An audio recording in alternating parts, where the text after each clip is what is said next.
and welcome to another episode of The Irish in the UK. Coming up on the show this week, we're always delighted to hear about Irish companies doing well in the UK. And this week we're catching up with Buckhurst Plant Hire and meeting some of the team. We'll also be joining Tommy Stenson, who is teaching Sean-nós dancing in Manchester.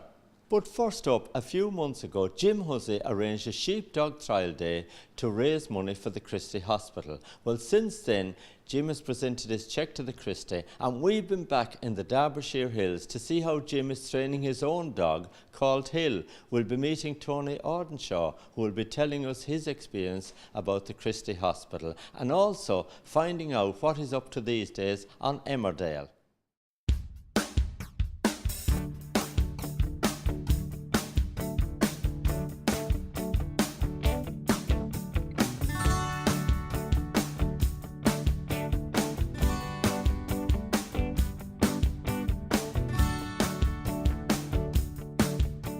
Jennifer, how important is fundraising to the Christie Hospital? Fundraising for the Christie Hospital is incredibly important. The fantastic support we receive from our fundraisers is vital for the Christie Hospital to keep on moving forward. Without fantastic supporters like Jim here today, we really couldn't do what the Christie charity aims to do, which is to fund above and beyond what the NHS funds. Now, we know that Jim has put in an incredible effort here, and we'll chat to him in a second about it, but how can people generally get involved and how can they help out the Christie? There are lots of different ways that people can fundraise for the Christie. We have all different income streams, so people can take part in sporting events, for example the Great Manchester Run, and they can take part in the Night of Neon, Walk of Hope. In terms of the community team that I work in, you can do things from bake sales to charity dinners. And then we have our corporate income stream as well, where local businesses can get on board and help support their local charity. And we're incredibly grateful for everyone who chooses to support the Christie.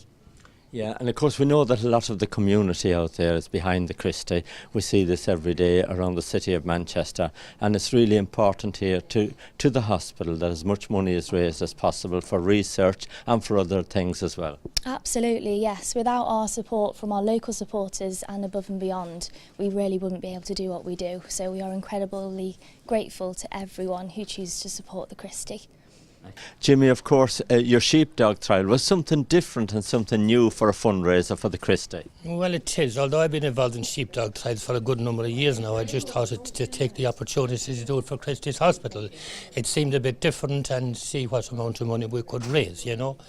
Hopeful that we could raise some more money in the future, but we'll see how we go on with the sheepdog trials and other charities fundraisings as well. But a sheepdog trial, yes, it did come in with £2,303, but it's not a great deal of money at the same time, but it's £2,000. So. If we could all raise that, Jimmy, we'd be very happy for the Christie. But look, you've had wonderful support as well from people that sponsored and people that helped out. Oh yes, we had quite a few nice sponsors that took out adverts as well, and them adverts contributed to the £2,300, which has been delivered, you know. So yes, so we're very pleased with all our sponsors, yes, that got behind us, and all the sheepdog runners, which was 54 runners that come behind us as well, and they bought cakes and raffle tickets and one thing and another. So that's where the amount of money has come from. So I thank everybody in the sheepdog trials and our sponsors that actually come on board. And I know that on the day, Jimmy, you worked extremely hard because, like you say, you had so many sheep there, so many dogs to control, and it was a really busy and long day for you. Well, it was a busy, long day, but it's something that we're quite used to in many ways. Like, you have to attend to problems at the top of the field, and if there's any problems at the bottom of the field, But luckily enough, there was no problems at either end of the field. It all went nice and smoothly. Jennifer, if people would like to get involved with the Christie or make a donation or fundraise in some way, how can they do that? We advertise a lot of our fundraising opportunities on our website and our social media, and you can actually donate online as well. There is the opportunity to also make a phone call donation as well to our charity centre, which is 0161 446 3988, and you just select option 1 to go through to our donations line. Well done, Jennifer. Great to meet you today here at the Christie, and well done to you, Jimmy, and all your team as well. After leaving the Christie Hospital, we're off to the Derbyshire Hills to see how Jim is training his dog. Now, Jim, you've just let the dog off. I've just let him go now, Martin. He's out of sight at the moment, and he's going to make his way up that hill. He's going to go up along that wall that's facing you, nice and steady. He's going to make his own way, nice and steady along the top there. They're a very clever dog, Martin. They can make their own way through this sort of ground, and they know exactly what to do themselves. It's in their nature. There's probably about 50 or 60 sheep in this field at the moment. If you look now, Martin, they're congregating at the top. He's going to bring them right down here. Down the hill, they're coming nice and steady, and they'll come all the way down there, and we'll bring them up here to our feet.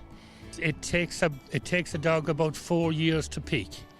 And they're very clever dogs, and he knows exactly what he wants to do with them from time to time. Well done, Jim. That's fantastic work. That dog has done really, really well. Done a fantastic job. Now, what are you going to do with the sheep now, Jim? We're just going to drive them away now, nice and steady, up towards... Where they come from? Yeah, just up the left. Watch the dog there now. He's just taken nice and steady behind them. The dog was bred in this area. The dog was called a Highgate dog. He's a Highgate breed of a dog, and the man that bred him was a gentleman of his time here, Mr. Gordon Hallam, the man that bred the dog. He died, passed away there about 2 years ago, and his young daughter of 43 years of age died of cancer sometime before him, you know. And obviously that's the connection as well, with you raising money for the Christie Hospital, and you presented the cheque some time back for them and everything, but that's all in relation to this today. It's all in relation to this today, so it is, yes, it's all about the charity and will be for a bit of time to come. So this is what it's about today here as well, showing the people how this dog can work, or any dog can work sheep, or how sheep can work nice and steady with the dog. It's about trust with the dog, and trust And this dog has got a unique name, I think. It has a unique name. He was born in the hills, Martin, and that's why I called him Hill.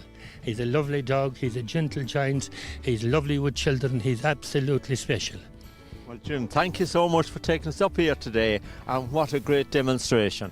Now we heard Jim there talking about his dog Hill, and of course this dog has a connection with you and your family. Very much so, yeah. Gordon was my father-in-law. And for years and years, we'd watch him train dogs and go up to the sheepdog trials and hear him commentate up there. And still, in fact, I've just been up to the farm now and given Queen a stroke, the one remaining dog up there. Yeah, and of course, it must take an awful lot of time and so much effort to get these dogs into the condition and the training that they go through. It's a mystical art to me. I don't know how they do it. I went up to a dog sale up at Skipton with Gordon and Jim a while ago, and it was extraordinary to watch. It was extraordinary to watch the dogs that couldn't do it. Let's say that weren't trained. It's a masterful art. Now, of course, sadly, Gordon passed away, and Gordon was your wife's dad as well, and sadly your wife passed away a couple of years ago. That's right, they both died only last year, within 6 weeks of each other. I mean, Gordon was in his 90s, Ruth was only in her 40s, and it's quite an extraordinary story that they both had pancreatic cancer, but different pancreatic cancers. They're not actually linked. Gordon had neuroendocrine, which is down the tail of the pancreas, and Ruth had adenocarcinoma, which is at the head.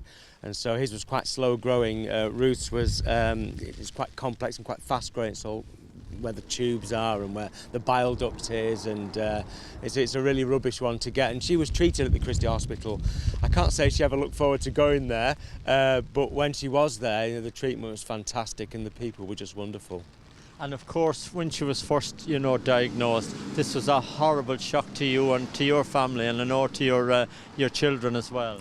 It was a very hard time because she was so young and she was a very fit woman, and they don't know that much about pancreatic cancer yet. They're finding out more. Smoking's a problem, and Ruth didn't smoke. The symptoms of it are that you get a sore lower back, that you turn a bit yellow, and that's what happened with Ruth. She was jaundiced, and it was a very big surprise, a big shock. But we're thankful. We had a great marriage, and she was a wonderful person, and Gordon was a great bloke as well. And how long from the time she was diagnosed until she sadly passed away? Just 17 months, and that's pretty typical really with pancreatic cancer, with adenocarcinoma anyway. Only 5% live beyond 3 years, and so at the moment the charities are getting together and demanding faster treatment, because the faster you can get this operated on with a Whipple operation, the more chance people have of long-term survival. Now, of course, we know the Christie Hospital does wonderful work for so many people, and that's why Jim has arranged this sheepdog trial, and that's why you've joined us here today to try and promote the Christie and maybe encourage people to do more fundraising and more work for them. So many of us are touched by cancer, you know, and all of us certainly within the Manchester area are very grateful for the work of the Christie. Not only the day-to-day stuff of going in, having your bloods tested and, you know, the consultancies, but they run a lot of clinical trials there as well, and they've made such great progress over the last few years, and you've just got to keep on going if you have got some money to support them. I've got a direct debit going, which is a really simple way of supporting them.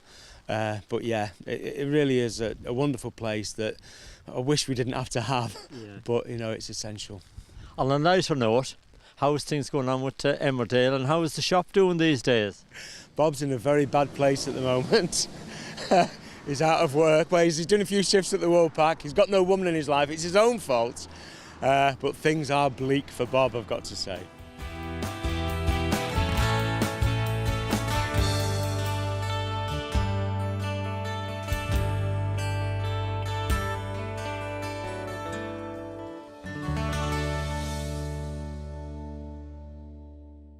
Well done to everyone who took part in the fundraiser for the Christie, and keep an eye out for Tony on Emmerdale. Now we're off for a little break.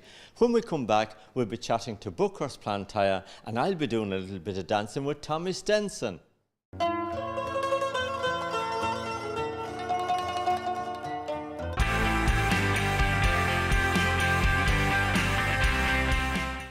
Welcome back to the show. Now I've got some good news I'd like to share with you.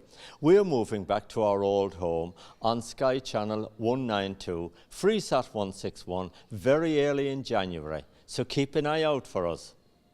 Now, we're off to meet some of the team at Buckhurst Plantyre up there in Rossendale in Lancashire. Mark, Buckhurst Plant have invested a lot of money in new machinery. That's right, Martin. Buckhurst Plant have spent nearly £14 million over the last 2 years. Mainly in our Cheque range, ranging from 0.75 up to 15 tonne, all specced up with height restrictors, slew restrictors, cab guards, trackers to meet our clients' needs over the north of England and Scotland and the rest of the UK, really. Well, you know, they're lovely new machinery. It's a shame to get them out on site and get them dirty. Yeah, it is, but we need to get them out and get them dirty. We have a good team behind the scenes that makes sure they go out looking clean every single time. Tell me about your 8-wheel tipper wagons. Yeah, we have a fleet of 8-wheel tipper wagons, predominantly in our Scottish depots. They are the make of Scania and MAN wagons, 6 and 8 wheel. They are self-driver operated, and it could be anywhere in the UK at any time. Now I know that of course winter is fast approaching, and that means that we're going to get snow at some point, and I know you've got a big stock of snow ploughs ready. We have snow equipment, snow plough, snow blower, snow gritters.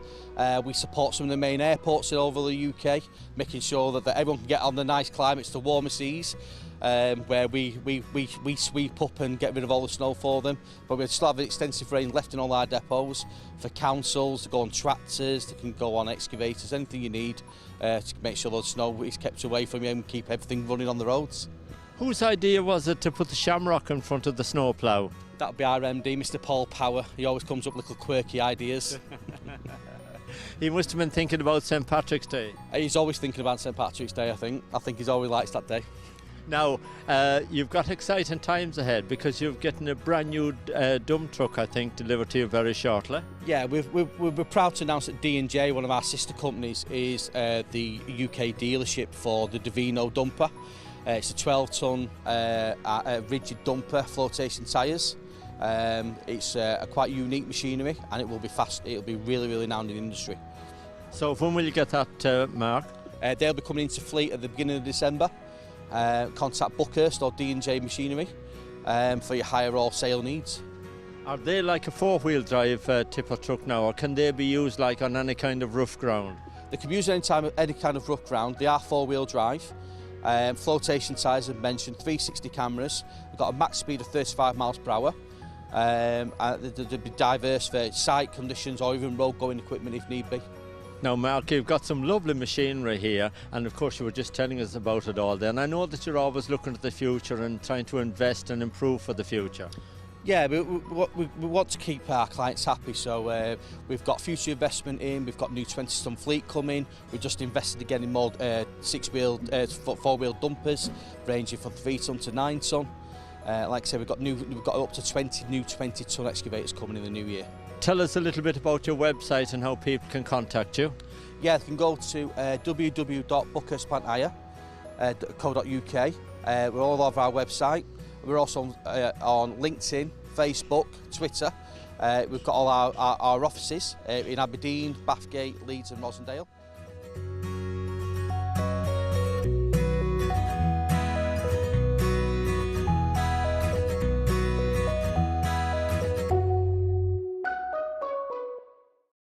I'd love to spend a few hours playing around with that lovely new machinery.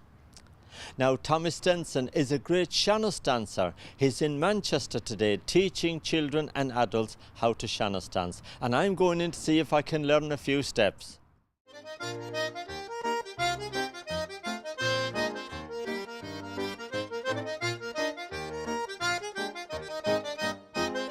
Tommy, welcome to Manchester, and you've had a really busy day because you've been teaching Sean-nós dancing here at the Irish World Heritage Centre. Yeah, it's been great. I had 2 classes today, so we started off with the children's class in the morning, and then in the afternoon we had the adults class. So there was a great crowd at both, and the standard of Sean-nós is high here in Manchester. Now, I was really surprised at the children's class, how young they were when they come along this morning.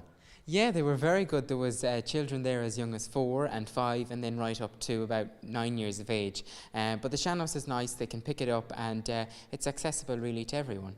Now, the adult class this afternoon, they excelled themselves, didn't they?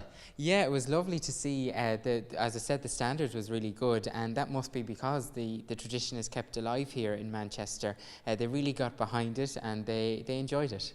Now, Sean-nós dancing seems to be getting more and more popular. I know it's very popular in Ireland, but even overseas. And you've done a lot of teaching overseas as well. Yeah, so here in Manchester, obviously today, but in May I was in Canada teaching. So, you mightn't think that it'd be big over there, but I suppose with Canadian tap dancing, that they're kind of from the one origins really. And then in Lithuania as well. So it's been busy teaching the last couple of years. Now, I know that you're a wonderful Sean-nós dancer, of course, but you're also heavily involved in media at home back in Ireland. And I know that you've done recently a lovely story about your hometown and your home place. Can you tell me a bit about that? Yes, I suppose for the last maybe year now I've been working on a documentary on my parish because the church there, All Saints in Calasser, celebrated its 150th year this year. And I just decided that everyone has a story to tell.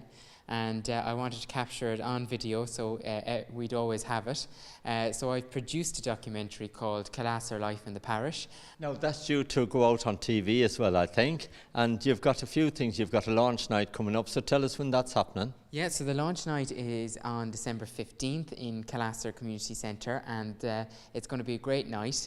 There's lots of people coming, lots of entertainment, and it will be on TV, the date to be confirmed yet, but you'll be able to look at up online, and it'll be all there. Now, for all our friends that's watching us tonight, of course, Calasser is near Swinford in County Mayo. That's it. It's 5 miles from Swinford, and it's a really nice parish. There's lots happening there. The people are great, and that's what you'll see on the documentary. There's a great sense of community, and people down through the years have always worked together to make the parish what it is. Now, I know you're making a DVD of this as well for maybe people overseas, for the diaspora abroad that might come from around that area, might want to know the history and catch up on what's been going on while they've been away. So how can people get that, or will it be on sale somewhere? Yeah, it'll be on sale online. So if they visit my website, www.tommystensonshannosdancer.com, or my Facebook page, the link will be all up there. And it is really nice for people who may have left home, because there's people of all ages featured in it, from all backgrounds, and who have made life better, I suppose, and made a contribution both at home and abroad. Now, I know that you've been Sean-nós dancing from a very young age, and of course you had a lovely tribute last week and again this week on RT television in Ireland, national station, going out there showing you Sean-nós dancing and telling a little bit about your history growing up. Yeah, so one of the flagship programmes on RTE nationwide was 25 years old this year. They visited me in 2015 when I started teaching Dancing First in Ireland, and they decided to come back and revisit the story and to see how I was getting on now. So I featured on one of the 25 anniversary programmes, and it was great to be included in that. So it was aired in RTE last week. Tommy, it's been great to meet you here in Manchester teaching the Sean-nós dance, and we hope to see you soon again. And I'm looking forward to be back again, Mark.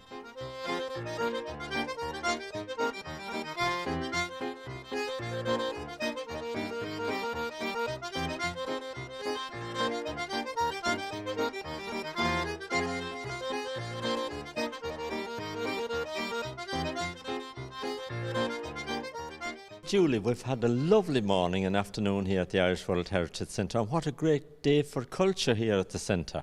It's fantastic. It's been great to be able to bring along somebody with such experience and talent in Sean-nós dancing, to share that skill and talent with young people and with our older adults dance class. So I'm very grateful to the Ireland Funds Great Britain for allowing us to develop a programme specifically around Sean-nós as a distinctive cultural form and tradition, and that's enabled us to invite people along today, very young children to adults, with a variety of dance experience to learn from and share with Tommy their passion and their enthusiasm for Irish dance. Julie, you're trying to introduce Sean-nós dancing here to us all in Manchester and the UK, and it was great to see so many people here today taking part, and it was fantastic you having Tommy Stenson over from Ireland to teach them. Indeed. I don't know if you remember last summer, Martin, we managed to bring over the Zimbabwean Irish dancer and Sean-nós singer Tura Aratura, and we noticed then at that event that there was an appetite for engaging with more diverse forms of Irish traditional dance, and Sean-nós is a really democratic dance. It's really accessible because it's a mixture of learning steps and then adapting those steps to your own needs. And there aren't lots of opportunities in the Northwest to practice Sean-nós or to learn and share Sean-nós with other people. So we wanted also to maybe capitalise on the resurgence of popularity of Sean-nós in the diaspora particularly, and to give the Irish diaspora in Manchester an opportunity to practice and to participate and to have a look at Sean-nós in the round. Julie, well done, and keep up the great work. Thank you very much, Martin, and thanks to Tommy. Thank you.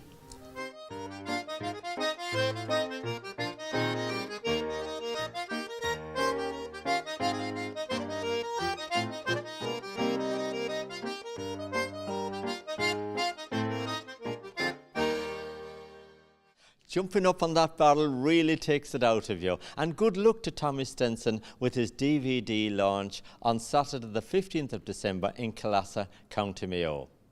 Now Henry McGlade is back with his show next Thursday evening at 7 p.m. and we're here at 7:30 with the Irish in the UK. Both shows are repeated on a Saturday evening between 8 and 9 p.m. and again on a Tuesday lunchtime between 12:30 and 1:30 p.m. Until next time, take care.